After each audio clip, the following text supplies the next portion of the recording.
So good morning, everybody. Thank you for taking time out of your day to join us again. We're thrilled that you're here with us this morning as we talk through how beef, the product, is marketed to our customers, how it gets to our customers, and things like that. So we're thrilled again to be at Masonic Village Farm. So we're going to head over to the farm market there on the farm. We have Farmer Frank and Farmer Scotty again, so we're just going to let them kick it off, introduce themselves. They're going to briefly talk about what they do on the farm again in case you've missed the first two tours, and then we have some other special guests that will be joining us throughout the trip. So I'll turn it over to them. Thank you, Caitlin, and good morning. My name is Frank Stoltzfus. I'm the farm manager here at Masonic Village in Elizabethtown, and we've been having a farm here since 1910. Masonic Village is basically a retirement and nursing facility that owns about 1,400 acres, and we farm about half of that, and our beef cattle roam a lot of that in pasture, and we also have a feedlot. But Masonic Village's main goal is to take care of people in their elder years, but the farm supplements that. So we're glad to have the Pennsylvania Beef Council and you here with us today to see what we do after the product reaches the retail phase. So with that, we have to start somewhere. The place to start is as baby calves, and Scotty Miller is with me. Scotty is our beef herdsman, and at this point, Scotty's going to talk through the beginning of the beef life cycle, and that begins at breeding and conception and go through weaning. Good morning. Here at Masonic Village, we have about 160 mama cows that we breed each year, and we calve out in the early spring. So we're pretty much done having baby calves right now. So with that, we have we use bulls. We have 8 herd bulls that we use. We'll split our cows into different groups to breed them during the summer, and we'll leave the bulls with them for a couple months and then pull them off. And when we have calves, we'll keep the heifer calves as heifers, and bulls that we don't want to keep as bulls, we'll make them steers. That way we can in turn run them through our feedlot for their production of the meat,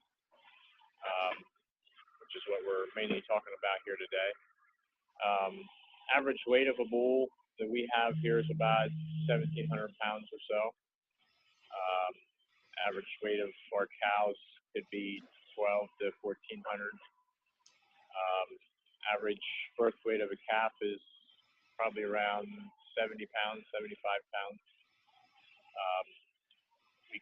We leave the calf with the cow till they're about 6 to 9 months of age, and then we'll wean them. That way the mama cow has a little bit of a break.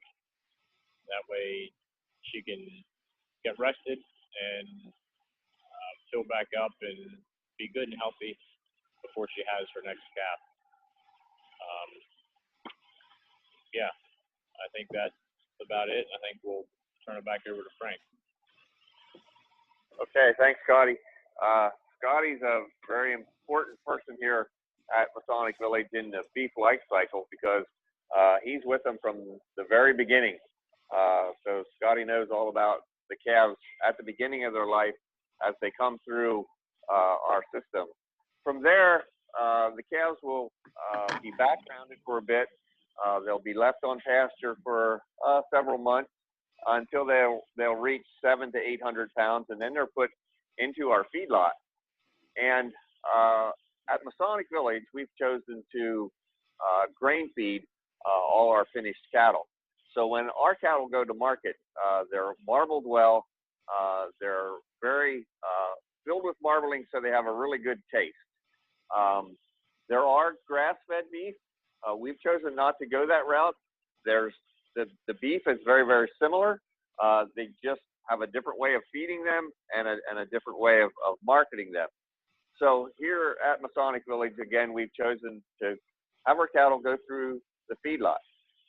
So at the very end of the feedlot, we have to market our cattle, and that's pretty much what our session is about today.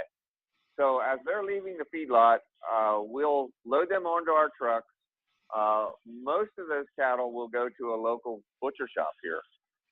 We have an arrangement with a local butcher shop that's only about 5 miles away from us, so you can see things are very local. And they process our cattle with our specific direction and instructions. We market our cattle in several different ways after they're at Smuckers. One of the ways that we do it is that the beef comes right back here to Masonic Village. We use some of the beef in our dining program, so that goes directly into the kitchen. And we use some of the beef here in our store, and you can see it pictured here behind me in the case. At this point, I'm going to bring on Tad Kuntz, and Tad is our farm market manager. He also manages the orchard, but this is one of the outlets that we have for our beef here at Masonic Village. So come on in, Tad. This is Tad Kuntz, Masonic Village Orchard Manager. Good morning. Good morning. Yes, we in addition to the beef cattle here, we also have orchards.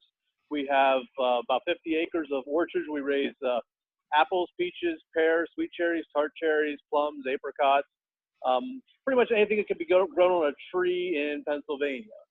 And then we also source locally for our vegetables. So we're bringing tomatoes and spinach, anything we need. And then when we can't get it locally, we're getting things from the south. So we've got cantaloupes and watermelons coming out of Florida right now. We've got strawberries coming out of Virginia that are just like Pennsylvania strawberries. So that's how our season continues until we have local items.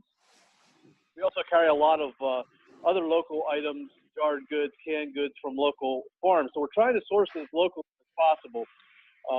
And one of the additions to that local market is having the local beef. So the beef that is raised right here on our farm is sold and marketed through the farm market here.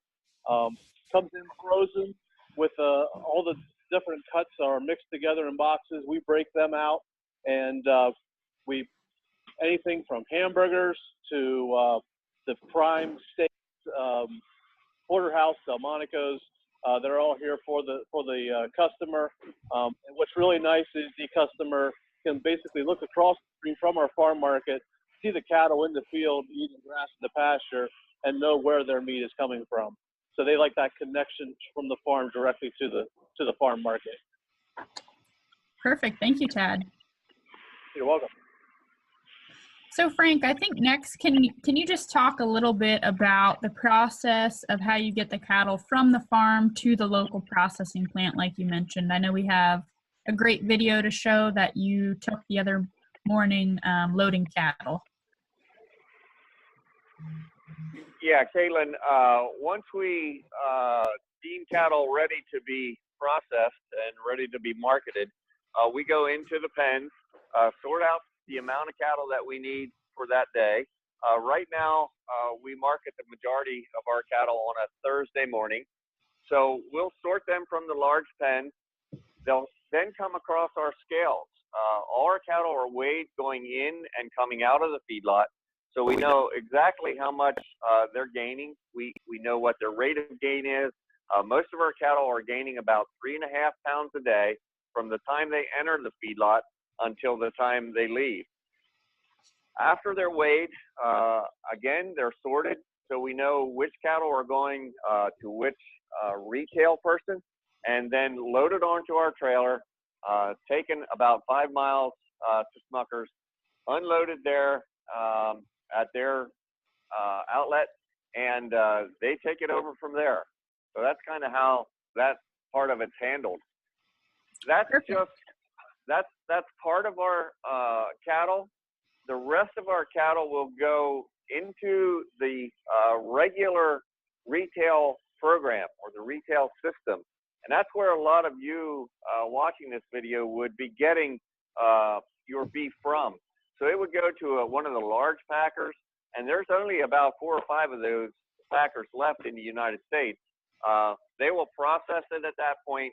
It'll go through a distributing process throughout the country and then into your local grocery stores, and that's how you would purchase it at that point. So we choose to market locally as much as we can, and so that differentiates us a little bit from a lot of the producers across this part of the state. Perfect. We're just showing a couple videos at Smucker's just to give the folks watching some insight into kind of how the beef is processed. But you can continue to talk through. Yeah, one of the things we like about using a local butcher, using Smucker's, is that we can custom order it how we want it processed.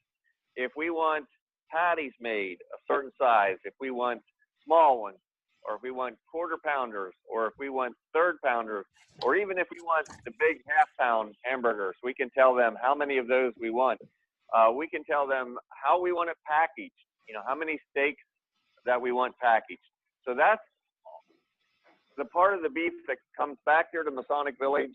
And we also sell some of that goes through Smucker's to a family that markets cattle in Western Pennsylvania, and it goes to farmers market. Now that's a little bit different. They go to farmers markets every Friday and Saturday and sell frozen beef right from our farm directly to them out of their truck at farmers markets every weekend throughout the year. The other option that we have is going to a local farmer, and we actually feed some of his cattle, but who's in the State College area. And he actually has a small freezer on his farm. He packages it, gets it shipped to him, and from there, customers come in from the State College area right into his freezer and buy packages of beef directly from our farm right to them. So you see, we have a lot of different options of how we can market our beef.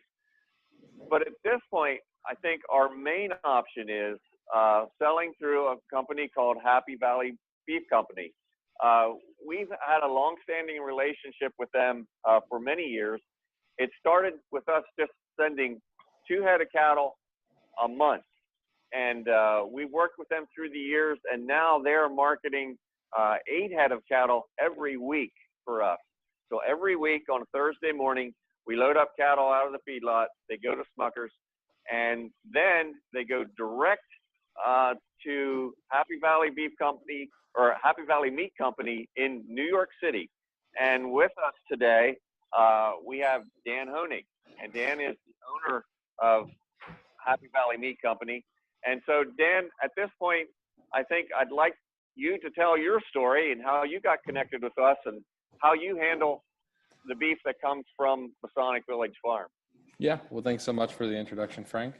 Everyone, I was having a little trouble with my microphone earlier, so if there's any issues, if you can just chat to Dan Toll, and then we'll make sure to get it fixed.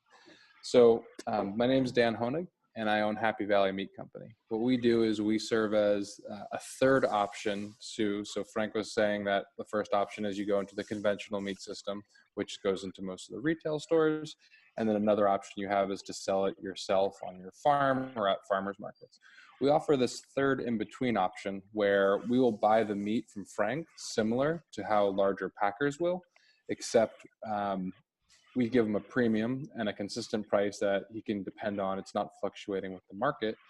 And then in return, we bring that meat directly to restaurants, fast casuals, which is like Chipotle's, and then even some dining halls with schools. And the idea is there are a lot of people who really want to know where their meat comes from.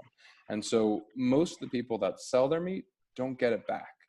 They bring it to sale barns, it goes into the sale barn, and then the information is kind of lost as to where the beef's coming from. It's turned into a commodity where it's still really high quality beef, or it gets sorted into actually the qualities that it is.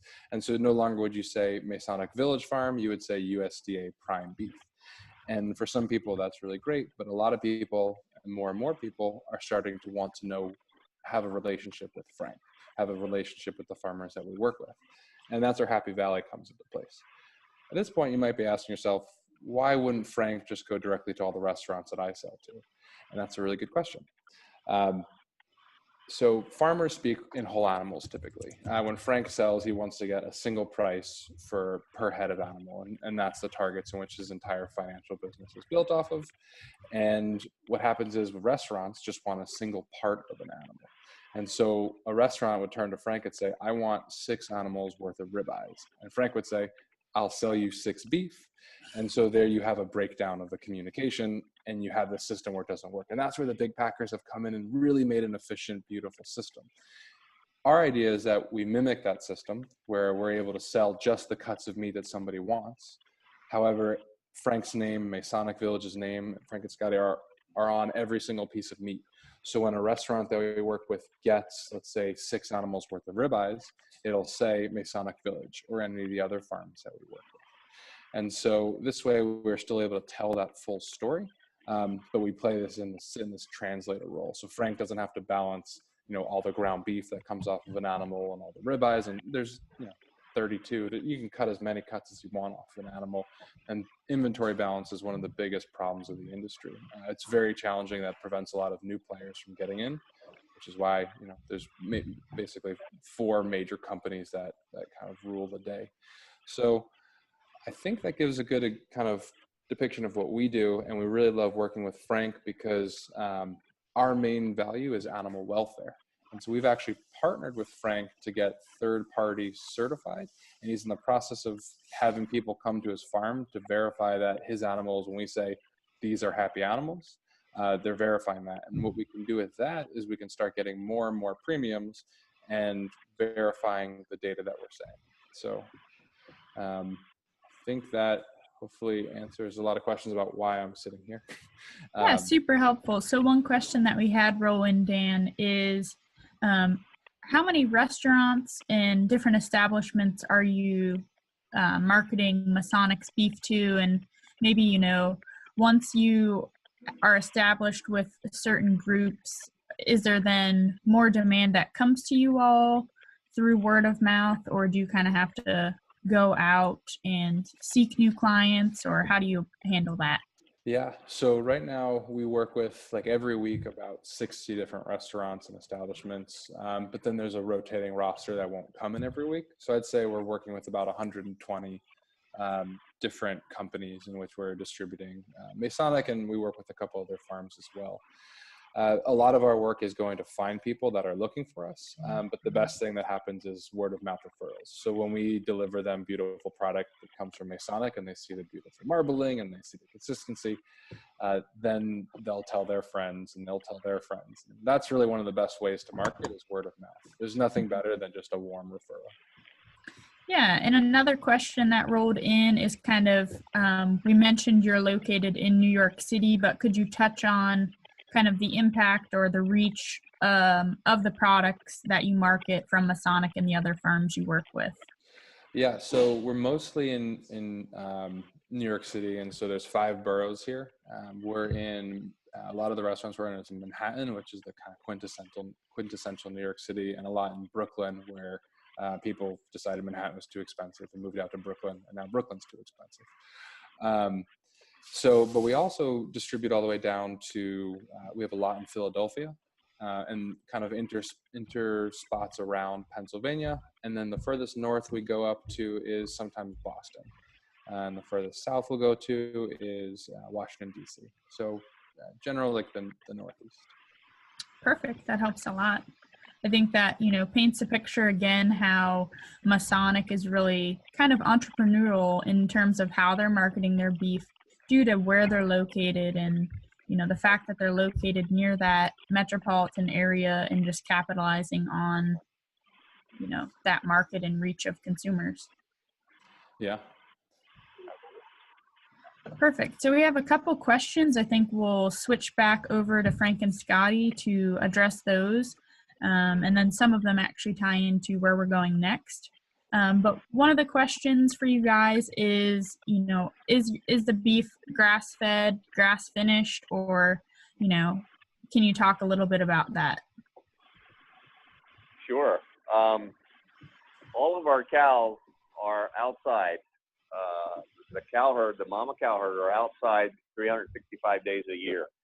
As long as there's grass available, they're going to be on grass.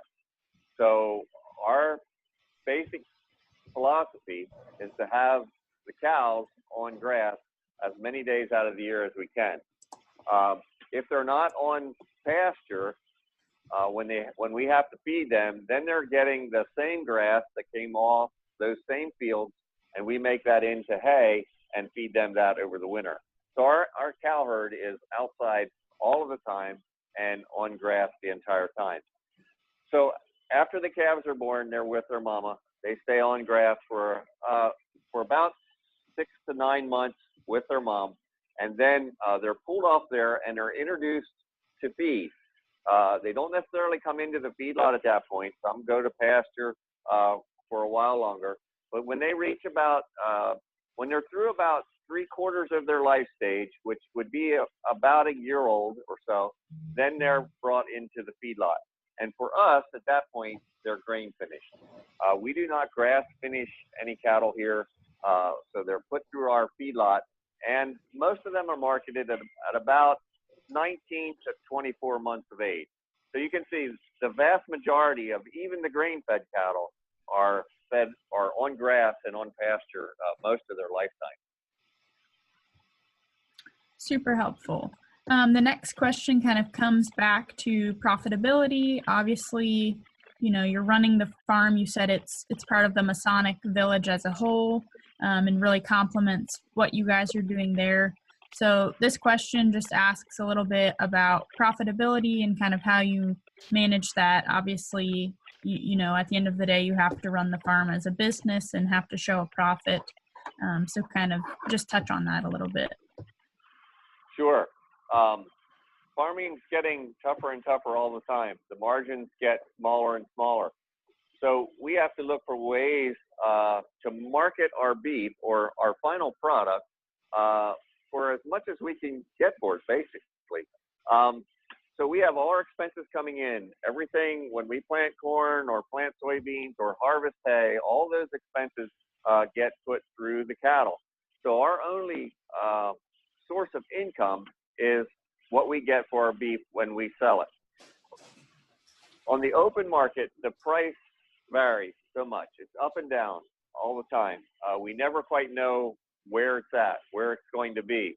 One of the things that has helped stabilize our economic situation is our relationship with Happy Valley. I think Dan mentioned that we have a set price.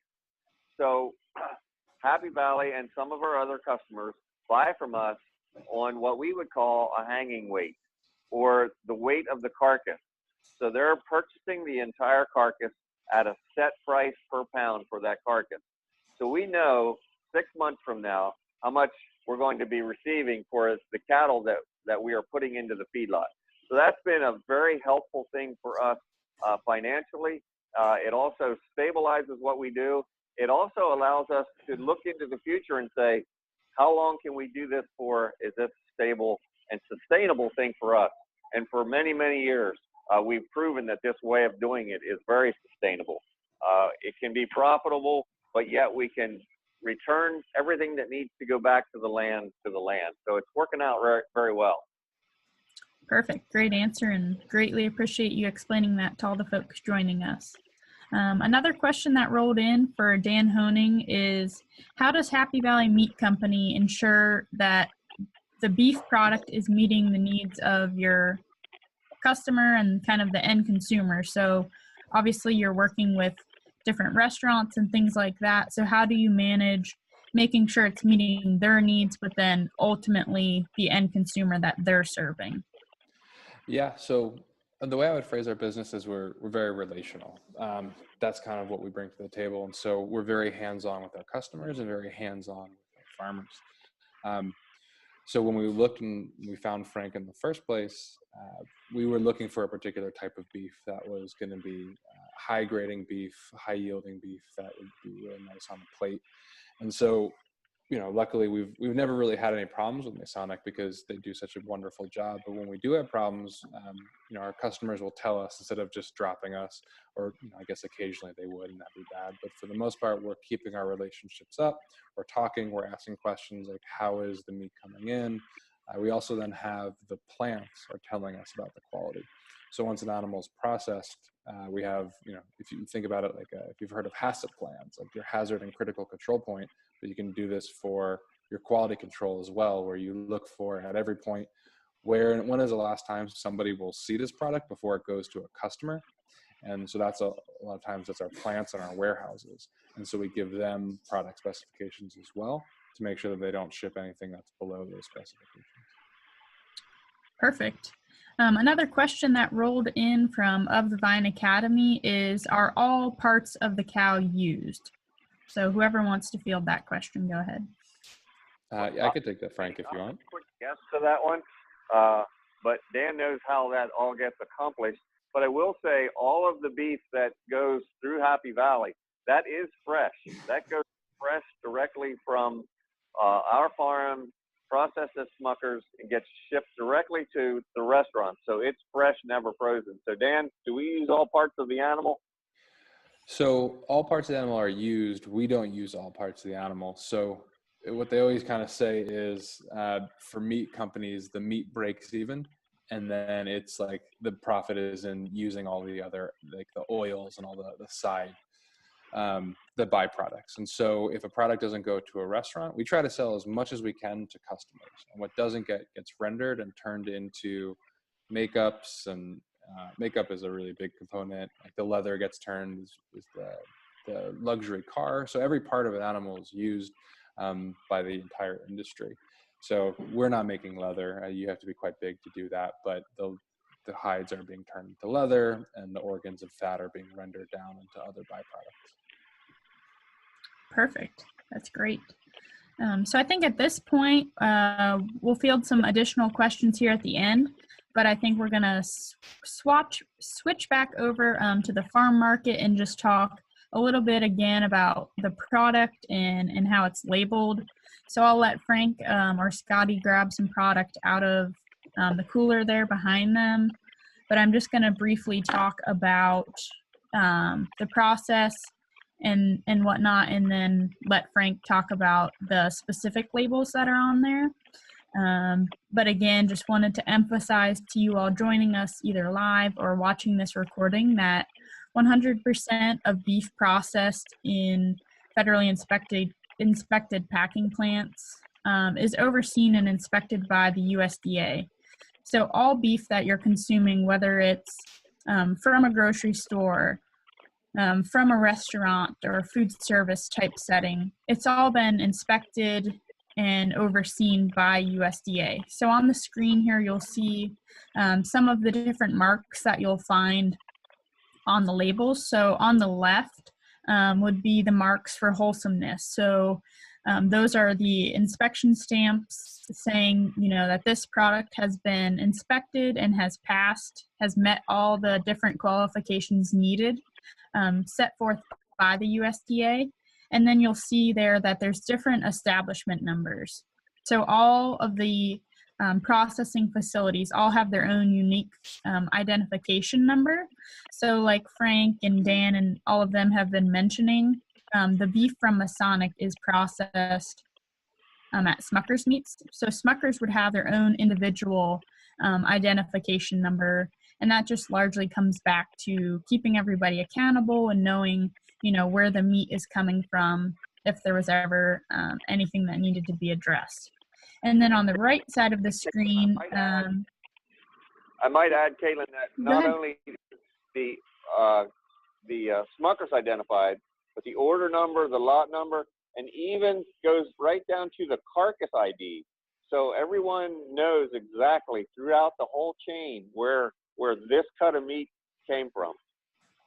Perfect. And I think that's a huge part of your story is just, that traceability, that they can trace it back to your exact farm, and, you can get back down that low to, what lot and what animal. And then can you touch on what's the label we're seeing beneath the main label? This one here, Yes. Yep. That's the BQA label. And BQA is the Beef Quality Assurance Program that was set forth years ago by the National Cattlemen's Beef Association. Also is, this one happens to be run by the Pennsylvania Beef Council, and we are BQA certified. And what that says is BQA certified quality beef. And it tells a little bit about what we do and that we are a proud producer in Pennsylvania. It also gives a web address to go if you need more information about how beef is handled. So it talks about animal welfare, it talks about our prevention, it talks about our quality, and it talks about a little bit of the product itself. And also on the side here, there also is a label about how this package or how the beef is handled. It's a safe handling label. So every package has that on. It's hard to see on here, but it's all printed the whole way around the package so that everyone knows exactly how this product was handled once it got actually on the farm and through the process. Perfect. So we had a question come in, and I think this is a great time for it. What is the most expensive cut of beef? Dan, typically it's the tenderloin, the filet mignon, particularly the kind of center cut tenderloin. But we've seen, depending on kind of the age of the animal and quality of the animal, ribeyes are really expensive as well. So it'll depend on who's selling it, but for the most part, filet mignon, center cut. And can you guys touch a little bit on maybe why certain cuts cost more in relation to where they come on the cattle? And maybe Dan told this would be a good time to again show that cut chart. So a beef animal isn't made up equally of all cuts. 40% of an animal is going to be ground beef. And then, so let's say you have an 800-pound carcass, is how much, let's say, I buy from Frank. Of that, you usually yield, let's say, 500 pounds of boneless meat. And the majority of that is going to be ground beef, roasts, and like kebab meat, stuff like that. So when you get down to a tenderloin, you get 10 pounds of whole tenderloin off of an entire animal. So you go from 800 pounds to 10 pounds. Hanger steak, if you've ever heard of that, you get 1 pound off of the whole animal. And you only get one steak for the whole animal. So when people have them on a menu, you can see how many animals it takes. So price is largely dependent on, people want a lot of filet mignon because they're easier to cook. People really like the taste. So when everybody wants it, but you don't have that much of it, it drives the price up. And then when everybody who's selling beef has a lot of ground beef and they're all trying to get rid of it so that they can bring in the next cow for more filet mignon, it drives the price of ground beef really down. Perfect. Another question for you, Frank. On average, how many cows are you sending for beef through the different channels a year? We finish right around 600 head of cattle a year through our feedlot. Not all those cattle are born here. We do purchase some cattle from surrounding farms to help fill in the supply. But in general, we market about 600 head of finished cattle through our feedlot a year. 8 head a week right now is what's going to Happy Valley. The rest are coming right now either to Masonic Village, to the farm market, or to the food services, or to the farm markets in the other parts of Pennsylvania. So right around 600 head a year. Perfect. Another question that came in is, how is the meat stored? So you touched on this briefly throughout the trip, kind of the differences of what's behind you versus how it's sent out to Happy Valley's customers. Yeah, once it reaches Smucker's, it hangs for a set period of time in order to help add flavor and tenderness to the beef. And from there, when it's processed, it's always chilled. It's always kept at a chilled temperature, 40 degrees or below, but not frozen. After it's processed, the beef that comes back to us or goes to the farm markets is frozen. So that needs to be kept at 0 or below until it's sold. But the majority of our beef is going fresh. And once it leaves Smucker's, Dan, maybe you can tell the process of getting it to your customers. Yeah, so there's a lot of really amazing technologies to make beef last and be safe and wholesome longer.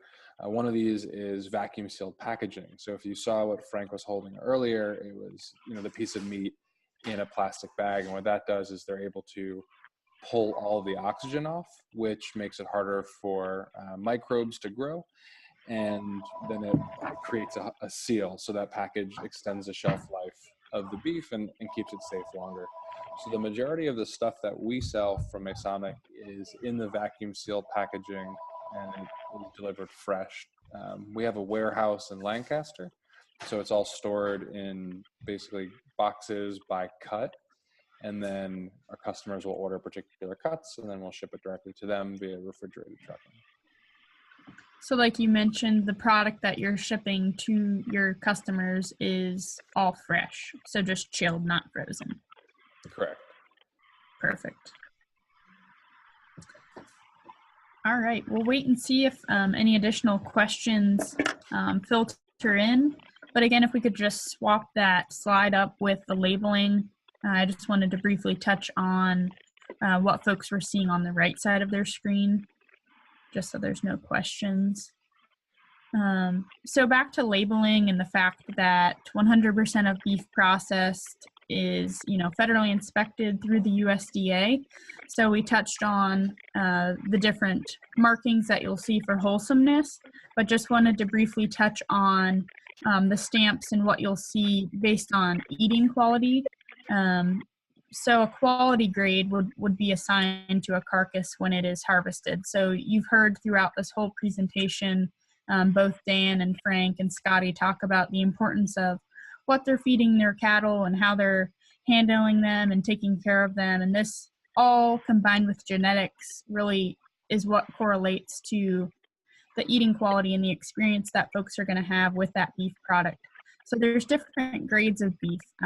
You've probably seen them on labels within the store, or you'll even sometimes see this referred on restaurant menus as prime, choice, and select. So this just comes down to the quality grade that was assigned to a carcass at the processing facility.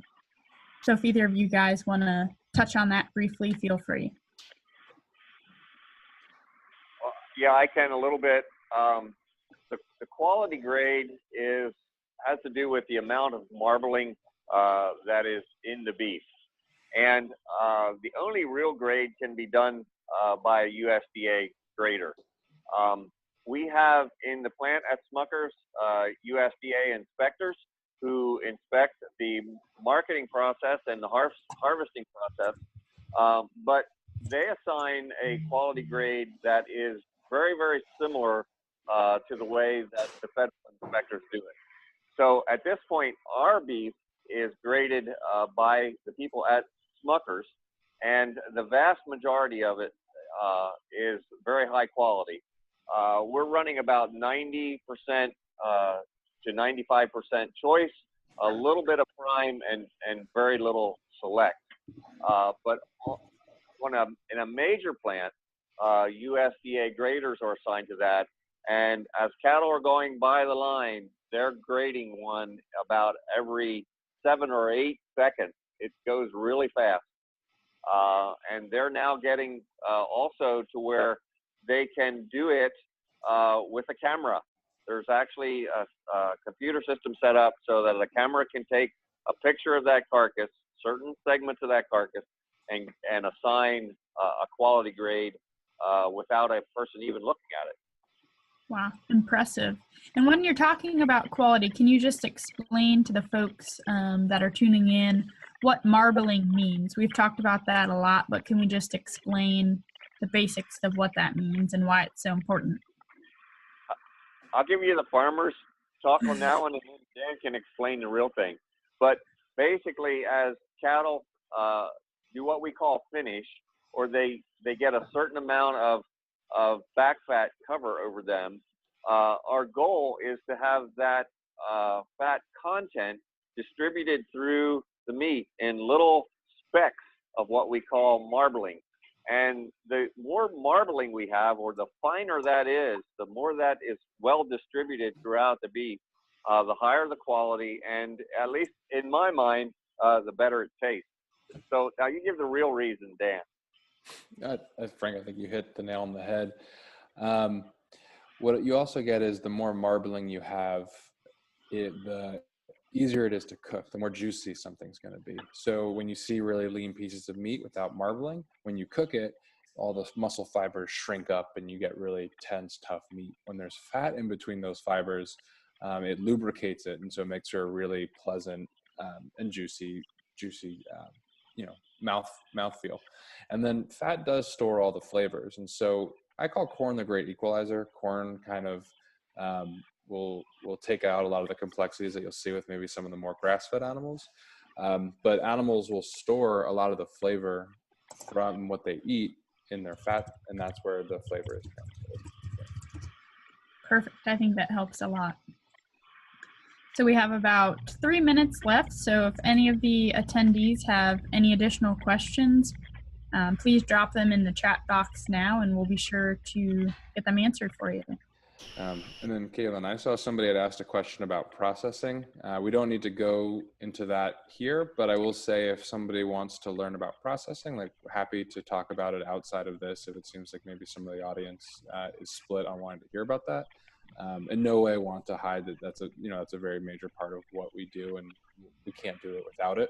So feel free to ask any questions and connect outside of this to do that. Perfect. Yeah.